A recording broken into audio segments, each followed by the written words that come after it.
Hello students, this is a question. इसमें क्या बोला हुआ है कि from a town car start at regular intervals of 30 seconds and run towards another town with a constant speed of 60 km per hour. At some point of time, all the cars simultaneously have to reduce their speed to 40 due to bad weather conditions. What will be the time interval between arrivals of cars at the second town during the bad weather? अब ये मैंने MCQ उठाया है pathfinder से। चलो इसको हम लोग समझते हैं कि भाई ये क्वेश्चन कहना क्या चाहता है।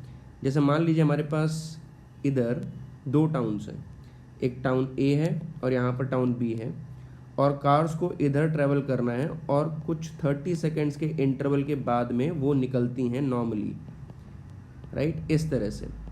तो अगर मैं ऐसा कहता हूँ तो ये हमारे पास जब कार निकल गई होगी, सबकी स्पीड क्योंकि सेम है, ये भी 60 किलोमीटर पर आवर से है, राइट, और ये भी हमारे पास 60 किलोमीटर पर आवर से है। अब क्योंकि ये निकल रही होगी तो जब ये निकली होगी यहाँ से, ये वाली जो कार है, जब आपकी ए को क्रॉस की होगी तो उसके 30 सेकेंड बाद ये दूसरी कार निकली होगी। तो इसका मतलब है कि इनके बीच में जो डिस्टेंस होगी वो डिस्टेंस कितनी हो गई होगी, 60 इंटू 5/18 मीटर पर सेकेंड में कन्वर्ट कर लेंगे इसको। एंड देन उसके बाद हमारे पास क्या होता है, इंटू 30 सेकेंड्स। इससे अगर मैं सॉल्व करता हूँ तो हमारे पास आ जाएगा कितना, ये देखिए 10 6 10 एंड दैट कम्स आउट भी 500 मीटर्स, और आप सिंपली कहना चाहें तो 0.5 किलोमीटर्स। तो इतना आपका डिस्टेंस हो जाएगा दो कार्स के बीच में। वहीं पर उन्होंने बोला कि भाई अगर हम सेकंड सिनेरियो ले लेते हैं जिसमें हमारे पास क्या होगा कि मान लीजिए अगर एक कार निकल गई है और सबकी स्पीड 40 हो चुकी है, इसका मतलब अभी ये 40 किलोमीटर से पर आवर से आ रही है। तो हमें वही बोलना है कि भाई अगर ये कार, जैसे मान लीजिए ये वाली कार अगर यहाँ पर एंटर कर जाती है तो उसके कितने टाइम बाद दूसरी कार एंटर करेगी। तो वो हमें उसके लिए क्या करना पड़ेगा, देखना पड़ेगा भाई उसके कितने पीछे है वो कार, और फाइनली उसको इतना ही डिस्टेंस ट्रैवल करना पड़ेगा यहाँ पर उसके बाद आने के लिए। तो हमने देख चुका है कि कंसेक्यूटिव कार्स के बीच में डिस्टेंस कितनी है, 0.5 किलोमीटर्स की है। तो जब ये कार अगर यहाँ पहुँच जाती है तो उसके पहुँचने के एस डिस्टेंस ट्रैवल करके ही दूसरी कार वहाँ पहुँच पाएगी।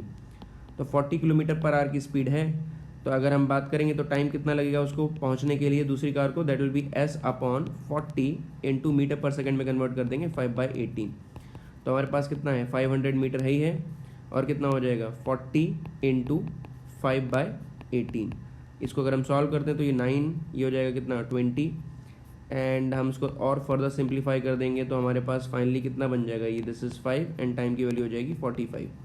तो 45 सेकेंड्स हमारे पास आंसर आता है। इसका मतलब अगर कार्स साइमल्टेनियसली किसी भी कंडीशन में अपनी स्पीड को 40 किलोमीटर पर आवर कर देती हैं, देन क्योंकि सभी ने साथ में स्पीड चेंज की है तो डिस्टेंस उनके बीच में उतनी ही रही होगी। अगर वो स्टार्टिंग से 40 किलोमीटर करके चल रहे हैं तो अलग बात है, बीच में कर देते हैं तो भी फ़र्क नहीं पड़ेगा, दोनों के बीच में जो टाइम डिफरेंस है वो 45 सेकेंड्स हो जाएगा। तो इससे हमारा जो आंसर है वो हमारे पास हो जाता है 45 सेकेंड्स। तो उनके बीच में टाइम इंटरवल होगा 45 सेकेंड्स का।